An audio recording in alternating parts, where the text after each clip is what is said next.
Bismillahirrahmanirrahim. Assalamualaikum warahmatullahi wabarakatuh. Innal hamdalillah nahmaduhu wa nasta'inuhu wa nastaghfiruh wa na'udzu billahi min shururi anfusina wa min sayyiati a'malina. May yahdihillahu fala mudilla lahu wa may yudlil falan tajida lahu waliyyan mursyida. Asyhadu an la ilaha illallah wahdahu la syarika lah wa asyhadu anna sayyidana wa nabiyyana Muhammadan abduhu wa rasuluh.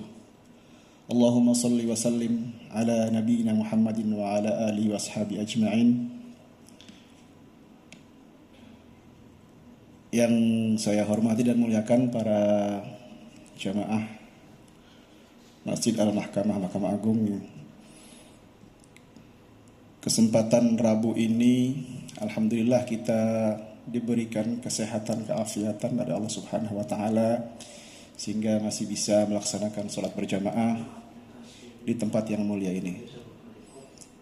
Salawat serta salam semoga tercurah kepada junjungan kita Nabi Muhammad sallallahu alaihi wasallam, syafaatnya yang senantiasa kita dambakan kelak akan menolong kita di yaumul hisab, yauma la yanfa'u malun wala banun illa man atallaha biqalbin salim.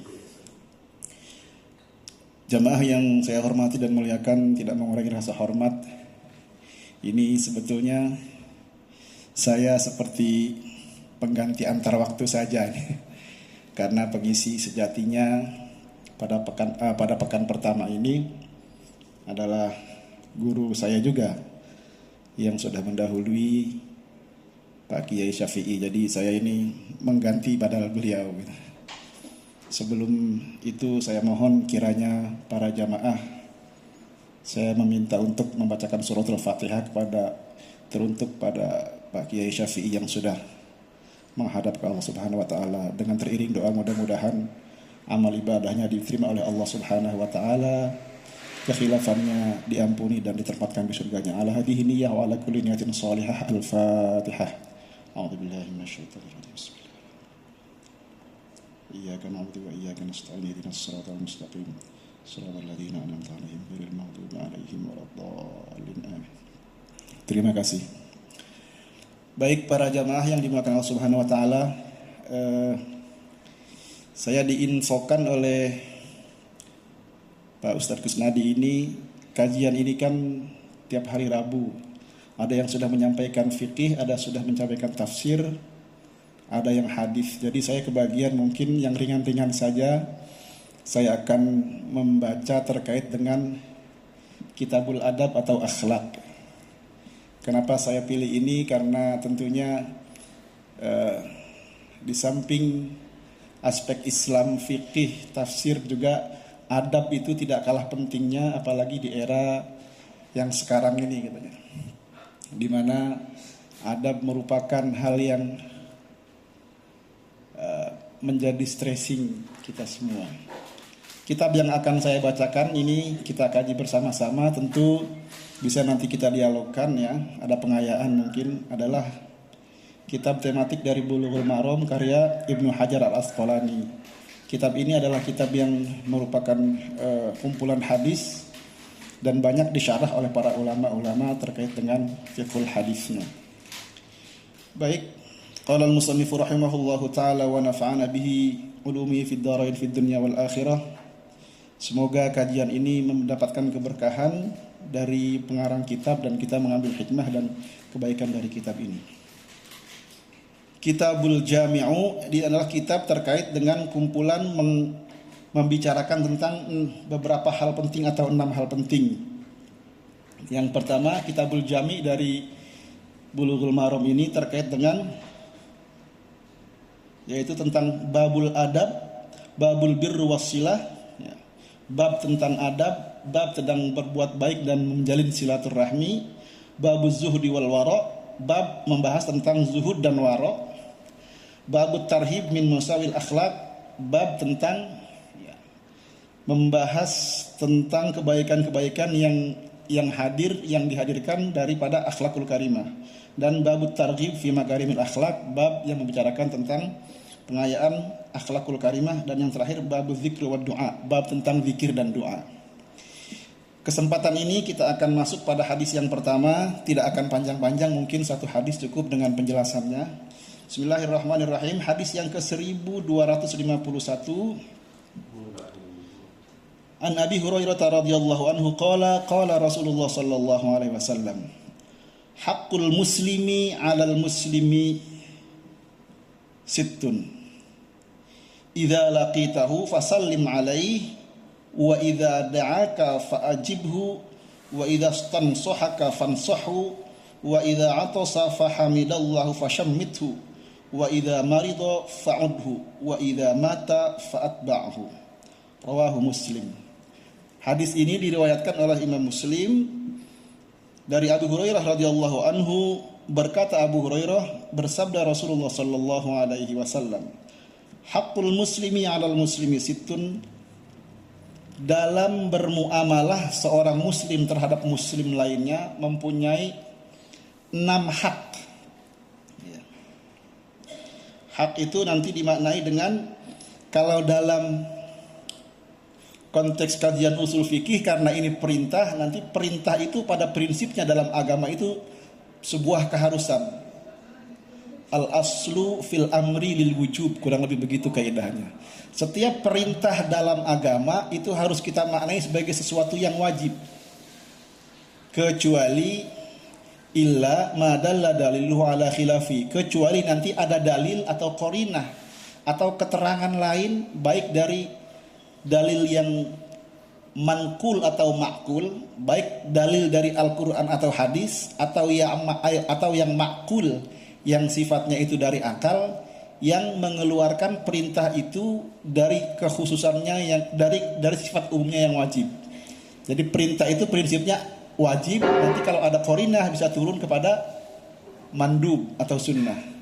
Kalau ada qarinah lain bisa turun kepada ibahah. Tiga itu. Dalam hal ini, babul adab ini, adab itu dibicarakan. Saya memegang syarahnya ini, yaitu Ibanatul Ahkam. Apa yang dimaksud adab menurut para ahlul hadis? Ada yang mendefinisikan adab itu adalah al-akhdhu bimakarimil akhlak. Adab itu terkait dengan bersikap dengan perangai yang terpuji. Jadi kalau orang sudah sikapnya baik, terpuji, itu termasuk dalam kategori orang yang beradab. Wakila sebagian mendefinisikan apa itu adab. Adab itu adalah ta'zimu man fawqaka warifqu biman dunaka. Adab itu adalah bagaimana kita menghormati dan memuliakan orang yang di atas kita. Maksud di atas kita itu bisa jadi di atas kita usianya, atau di atas kita posisinya, anak kepada ayah, anak kepada ibu misalnya, atau bawahan kepada atasan. Di atas kita, di atas usianya, orang yang lebih tua usianya. Jadi ta'zimu man fawqaka, menghormati dan memuliakan orang yang di atas kita. Warifqu biman dunaka, dan ar-rifqu itu apa? Al-lutfu, lemah lembut, kasih sayang, mengayomi biman dunaka, orang yang di bawahmu. Di bawah artinya apa? Di bawah usianya, di bawah derajatnya, misalnya apa? Ayah kepada anak itu ke bawah ya. Kalau anak kepada ayah ke atas gitu kan. Nah, ar-rifqu, orang yang posisinya di atas itu harus punya sifat rifqun. Rifqun itu apa? Kelembutan, kasih sayang. Kalau orang yang posisinya di atas punya kelembutan dan kasih sayang kepada orang yang di bawahnya, orang itu sudah termasuk orang yang telah memenuhi adabnya, katanya, sikap baiknya, akhlakul karimahnya. Nah, terkait dengan adab muslim terhadap muslim yang lainnya, Ibnu Hajar menyebutkan ada 6 kewajiban kita sebagai muslim terhadap muslim lainnya. Kalau kewajiban berarti kebalikannya adalah hak. Hak seorang muslim terhadap muslim lainnya berarti hak dari si A, nah kepada si B itu menjadi kewajiban. Yang pertama dalam hadis ini disebutkan idza laqitahu fasallim alaihi. Disebutkan dalam fiqhul hadisnya ya. Yang pertama itu adalah hak muslim terhadap muslim lainnya. Apabila bertemu maka dia mendoakan dengan mengucapkan salam. Salam itu adalah simbol mendoakan saudara kita. Karena secara bahasa, kalau kita artikan Assalamualaikum warahmatullahi wabarakatuh, itu adalah semoga keselamatan dan keberkahan dan rahmat Allah selalu meliputi dirimu. Jadi hak yang pertama kalau kita bertemu dengan sesama muslim, hak pertama dari seorang muslim terhadap muslim lainnya, yang pertama itu adalah mengucapkan salam. Nanti di hadis bawah di berikutnya akan dijelaskan bagaimana mekanisme salam itu. Kalau yang muda ke yang tua, siapa yang harus duluan? Yang orang banyak dengan orang yang sedikit, mana yang duluan? Orang yang berkendara dengan orang yang tidak berkendara duduk, siapa yang duluan? Nanti di hadis berikutnya akan dijelaskan.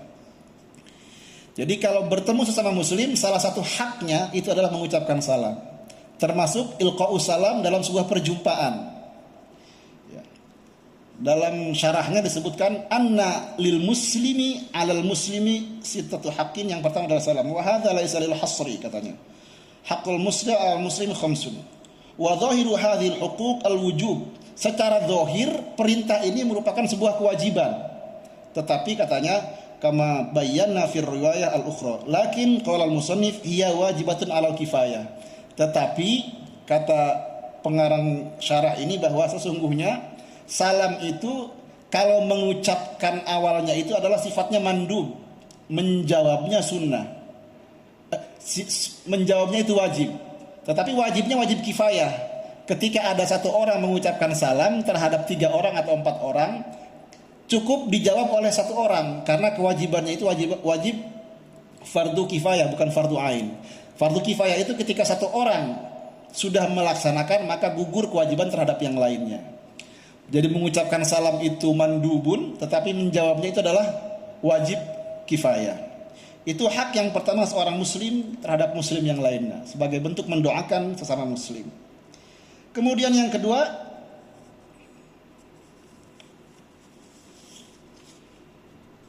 wa idza da'aka fa'ajibhu. Apabila engkau diundang oleh saudaramu, fa'ajibhu, maka engkau berkewajiban untuk memenuhinya. Para ulama hadis menyebutkan bahwa al-amru bi ijabatid da'wah lit-ta'ami wa qila al-amru ala 'amin bi kulli da'watin. Ada yang mengatakan bahwa memenuhi undangan itu memenuhi undangan yang sifatnya tasyakuran gitu. Tetapi dalam keterangan lain waqila al-amru 'amun bi kulli dawatin. Semua undangan, tentu undangan yang bersifat kebaikan. Bukan undangan ayo kita diundang sama-sama ngumpul untuk clubbing misalnya. Itu tidak wajib untuk menghadirinya, untuk memenuhinya. Ya, jadi yang kedua, kewajiban kalau kita diundang, waqila annahu fil walimah, dikatakan termasuk di dalamnya undangan walimah. Kita diundang pernikahan saudara kita, tetangga kita, maka kita wajib mendatanginya, kecuali ada uzur syar'i. Uzur syar'i itu apa? Sakit, hujan yang deras yang kemudian menghalangi kita untuk mendatangi undangan itu, maka tidak lagi menjadi wajib karena uzur syar'i. Jadi itu hak seorang muslim. Maka kalau ada undangan itu wajib bagi kita. Kalau tidak datang, seyogianya menginformasikan, mohon maaf tidak bisa hadir karena ada keperluan lain, atau saya sedang sakit, tidak sehat, atau kalau kondisi yang tidak memungkinkan untuk hadir. Karena sifatnya memenuhi undangan itu wajib. Itu hak seorang muslim terhadap muslim yang lainnya. Kemudian hak selanjutnya yang ketiga yaitu adalah wa idzastansuhaka fansahhu. Kalau ada saudara kita meminta nasihat, meminta petunjuk, maka orang yang dimintai nasihat itu wajib memberikan nasihat. Sebagaimana hadis lain disebutkan ad-dinu wa an-nasihah. Agama itu isinya tentang nasihat. Sehingga para ulama menyebutkan kalau ada orang yang sedang minta petunjuk kepada kita, minta arahan kepada kita, yang memenuhi kriteria untuk dimintai itu, maka dia harus menjelaskannya, harus memberikan nasihat. Karena hukumnya wajib. Itu hak dia dan kewajiban orang yang dinasihati.